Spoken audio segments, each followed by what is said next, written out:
ازيك حبايبي؟ عاملين ايه؟ يا رب تكونوا بخير وفي احسن حال. النهارده هنعمل مع بعض حمص الشام او الحلبسه بطريقه حلوه جدا، سهله بسيطه مش متعبه خالص، وكمان فيها خطوتين مهمين جدا هيخلوا معاكي حمص الشام او الحلبسه زي ما بنقول حلوه جدا جدا.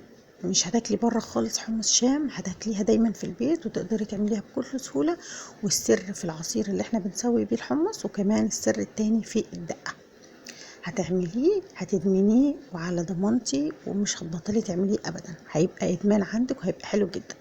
بصوا كده، مبدئيا هتعملي المقدار اللي انت عايزاه. انا هنا هعمل كوبايتين كبار عشان انا هعمل كميه كبيره. فاخدت كده كوبايتين، بتنقيهم كويس جدا جدا، وبعد كده بتنقعيهم اقل حاجه لمده ساعه. عايزه تنقعيهم ليله كامله حلو خالص، بس انا عايزاه ياخد وقت كمان في ان هو لما يغلي مع الصوص اللي انا هحطه. فانا هنقعه كده لمده ساعه واحده بس، علشان انا عايزاه يستوي يكمل السوا بتاعه في الصوص اللي انا هحطه. علشان لو انت نقعتيه ليله كامله وبعد كده جيتي حطيتيه بقى يغلي ويستوي في الميه المغليه والصوص اللي احنا هنجهزه، هتلاقيه اتهرى معاكي كده وداب كده، والقشر طلع في حته والحمص في حته، وتلاقيه كده انت بتاكليه طري جدا كده، فمش هيبقى حلو قوي. فانت هتعملي ايه؟ هتغسليه كويس وتنقيه، وبعد كده هتنقعيه في ميه عادي خالص من الحنفيه، هي لمده نص ساعه او ساعه بس مش اكتر. تمام؟ عشان بس يطلع ال الرغاوي اللي فيه والحاجات اللي فيه اللي هي بتسبب انتفاخات وحاجات زي كده. طيب، عايزه تغليه لمده 10 دقايق، تحطيه في ميه مغليه تغليه كده وتصفي الميه. تمام، مفيش اي مشاكل. اغليه لمده 10 دقايق وبعد كده صفيه. تمام. تعالوا بقى نعمل الصوص اللي احنا هنعمله. الصوص ده لازم يبقى بالطريقه دي، ولازم يبقى بالشكل ده. هو صوص بسيط خالص خالص خالص، عباره عن عصير طماطم وبصل، بس بنعمله بطريقة كده وبمكونات كده سهلة وحلوة ومقادير مظبوطة، علشان يطلع معاكي المية بتاعة الحمص ما تبقاش لا هي خفيفة ولا هي صيصة، تبقى معاكي حلوة كده ومديالك صوص حلو كده تشربيه بالمعلقة كده، تتمزجي انتي وبتشربي. عندي هنا، بصي، لو هتعملي كوباية واحدة، انا عاملة كوبايتين. الكوباية اللي هي 300 مللي، كوبايتين كبار. هحط لهم هحط لهم طماطمتين، كل كوبايه هحط لها طماطمتين وبصلايه متوسطه. انا عامله كوبايتين فهحط 4 طماطمات، وعندي بصلتين متوسطين. تمام، ده اساسي. وعندي التوم وقرنين الفلفل، عايزه تستغني عن الفلفل مفيش مشاكل. وعندي توم، كل كوباية هحط لها 3 أو 4 فصوص من التوم على حسب حجم التوم اللي عندك. لو التوم صغير هتحطي مثلا 4، لو التوم كبير هتحطي 3. أنا كان عندي وسط فحطيت لكل كوباية حطيت لها 4 فصوص من التوم. كل ده هنعمله سهل جدا جدا جدا. هنقطعه ونحطه في الخلاط وهنضربه بشوية مية بس، مش أكتر. التوم مع الطماطم مع البصل بيدي طعم، يعني حاجة تاني كده للشوربة بتاعت بتاعت الحمص، هيخليهولك حلو جدا. والكمية اللي احنا حاطينها دي حلوة، وما تحطوش طماطم متسبكة، هي دي لما تغلي كده هتتسبك وهتبقى حلوة.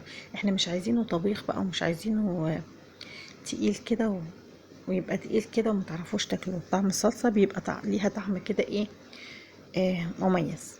احنا هنعمله كده هيبقى في نفس الوقت خفيف، وفي نفس الوقت طعمه حلو جدا، احلى كمان بتاع بره. تقدري تعمليه. بصوا، انا هحط كله في الخلاط وهضربه. تمام، وانا بضربه هقولك بقى انتي تستخدميه ازاي وتعمليه ازاي. الحمص ده ساعات قوي بعمل نفس الطريقه، وبحمص شويه من العيش وبعمله كده زي فتة، كل واحد يعني طبق كده زي طبق شوربة حمص، ومع شوية حمص مع الشوربة بتاعته والعيش القروش ده، بيبقى طعمه خطير، بتبقى غدوة كده حلوة جدا جدا جدا، يعني زي الفتة. تمام. اوقات بقى بناخده كده بكوبايات، ومع كوباية الدقة كده بنحط كده معاه دقة، بيطلع خطير جدا وحلو جدا. انا بصراحة بستكفى بكوباية، ومعلقة الدقة دي بحط عليها بتبقى تحفة. بتاكلي بقى منه كوباية 2 براحتك خالص جدا، وطعمه حلو قوي. هنضرب كده كل ده في الخلاط. بصوا العصير بقى سميك كده، وبقى ضربناه كده كله مع بعض. هنجيب بقى كده العصير بتاعنا جاهز والحمص بتاعنا بيتنقع. تعالوا بقى نحضر البهارات اللي هنحطها في الشوربة بتاعة الحمص. بصوا هو مش هيحتاج بهارات كتير، لان هو الثوم والبصل والطماطم دول كفايه جدا جدا جدا. يعني ممكن تستكفي ما تحطيش بهارات، هتحطي بس شويه ملح وكمون، وهم برضو البهارات اللي انا حطاهم دول هم ملح وكمون ومكعب مرقه هتشوفوهم دلوقتي. يعني انا مش حاطه بهارات كتير علشان هو مش محتاج، لان هو فيه بصل وثوم دول كافيين جدا ان هم يعملوا لك شوربه حلوه، وطماطمايه وقرن فلفل كده هيخلوا الشوربه بتاعتك في حته تانية. هنعمل ايه بقى؟ هنجيب الحمص بتاعنا، احنا كده خلاص عصرنا الطماطم وحطينا كده، هنحط ميه مغليه على البوتاجاز علشان تغلي من لما نجهز الحاجات بتاعتنا. وعندي كمان ليمون، الليمون ده اساسي لازم يتحط في الشوربه علشان بيخلي الحمص كده حلو كده ومزز شويه. لو انت عندك مشاكل مع الليمون ممكن ما تحطيش، بس هو مش بيدي طعم مزازه جامد، لا هو بيخلي كده طعم المزازه خفيف قوي. هنجيب بقى طبق كده عشان اوضح لكم بس فيه البهارات. بصوا انا هحط ايه، يعني كل البهارات اللي انا حطيتها اللي هي عباره عن نص معلقه صغير جدا زي ما انتوا شفتوا، ده حبهان وورق لورا مطحونين، انا بطحنهم كده واخليهم جاهزين، ده عشان بس يدي الطعم كده طعم شربي. تمام. وعندي هنا كمون انا طحناه بس حاطه معاه شويه من الملح، لانه الكمون لما بيبقى كميه قليله ما بيطحنش كويس، مطحنه صغيره فبضطر ان انا احط مع ملح، فده ملح وكمون وشوية من الحبهان وورق اللورا مطحونين ومعلقة من الملح بس مش اكتر. هحط مكعب مرقة، عايزة تحطيه حطيه، مش عايزة تحطيه بلاش، هو بس كده عشان يدي بس طعم الشرب، لكن عايزة تستغني عنه مفيش مشاكل. هو واحد بس انا حطاه على كمية كبيرة جدا، يعني لو انت مش حابة ان انت تحطي مرقة خلاص تمام. بصوا كده الحمص جاهز، عصير الطماطم جاهز، البهارات بتاعتنا جاهزة. اول ما المية تغلي هننزل على طول بالحمص. ادي الميه بتاعتنا اهي غلت، هننزل على طول بالحمص. عايزه اقولك لو انت مش حابه ان انت تنقعيه او مستعجله، هتحطيه في ميه زي كده ميه مغليه، هتعبي الكاتل وتحطيها في الحله تديله يا دوب غلوه اتنين، اول لما يقلب معاكي وتحسي الميه خلاص بدات تصفر شويه تروحي تكبيها، وبعد كده تحطي له ميه نظيفه وتبداي تكملي الخطوات زي ما انا هبدا. حطيت الحمص، هحط بقى البهارات، الملح والكمون وحبهان ورق اللورا وشوية الملح ونصين الليمونة. لو انت هتعملي كوباية واحدة هتحطي نص واحد. بصوا الطماطم حطيتها مفيش دقيقتين، اول لما غلت بصوا انا غطيتها وغلت، بصوا بقى شكلها ازاي، بقى لونها برتقاني، لسه دلوقتي كمان هتحمر وهتبقى حلوة خالص. بصوا هنا كده بدأ يدخل في السوا، هتسيبيه بقى لحد ما يستوي معاكي، طلعي كده بالمعلقه مش هياخد معاكي وقت خالص، هتطلعي بس تسيبيه اقل حاجه نص ساعه علشان يتشرب من الصوص ده والحاجات دي. هتطلعي كده واول لما يستوي يبقى هو كده خلاص ايه استوى، بس تسويه كويس.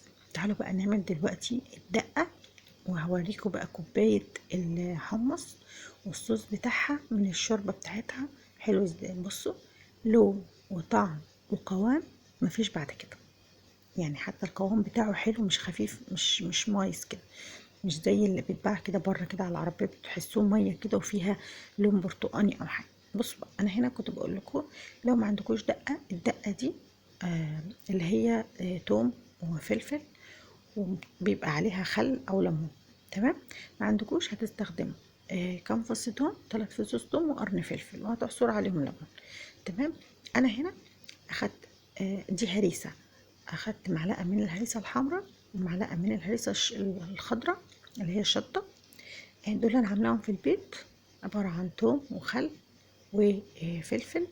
كميه الفلفل بتبقى كتيره والثوم بيبقى اقل شويه، وبنضربهم في الكبه معاهم شويه من الخل وبنحط عليهم شويه من الزيت. دي طريقه الهريسه سهله جدا وبسيطه. هناخد معلقه من هنا ومعلقه من هنا، وهتزودي بقى ايه عصير ليمونه كده، هنشيل البذر كويس ونعصر كده الليمونه، وهنحط بقى البهارات بتاعتنا. الصوص ده عايزه اقول لكم بيوديها في حته تانية خالص، اهم حاجه الصوص ده. هوريكم صوص تشوفوه حلو جدا، غير طبعا الصوص اللي احنا سوينا فيه الحمص ده اساسي برضو صوص حلو جدا، طلع الحمص معاكي بقوام وطعم وشكل كده ولون حلو قوي. بصوا هنا هحط ملح وكمون بس مش اكتر، ملح وكمون وليمون والدقه بتاعتنا، الدقه دي عباره عن فلفل وتوم.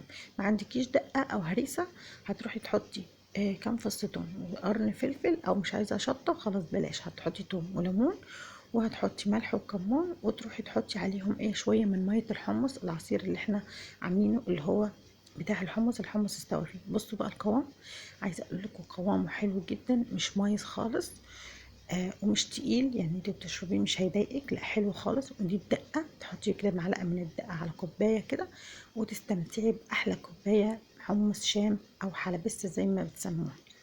طريقه حلوه جدا وبسيطه، وكمان هتعمليها احلى بكتير جدا من المحلات او من بره العربيات او من اي مكان في الشارع. حلوه ونظيفه ومضمونه كمان سهله عليكي وبسيطه خالص. اعمليها في اي وقت هتبقى حلوه. كمان تقدري تستخدميها خضار، مش لازم يعني اللي هو تسال، لا خضار كده زي ما قلت لكم بنعمل معاه قرقوش، بيبقى حلو جدا جدا جدا. اتمنى يا رب الفيديو يكون عجبكم ويكون خفيف على قلبكم وبسيط. ما تنسوش لو اول مره بتشوفوا فيديوهاتي تشتركوا في القناه وتفعلوا زرار الجرس ولايك وشير للفيديو، واشوفكم فيديو جديد. استنوني في فيديوهات كتير جايه. باي باي.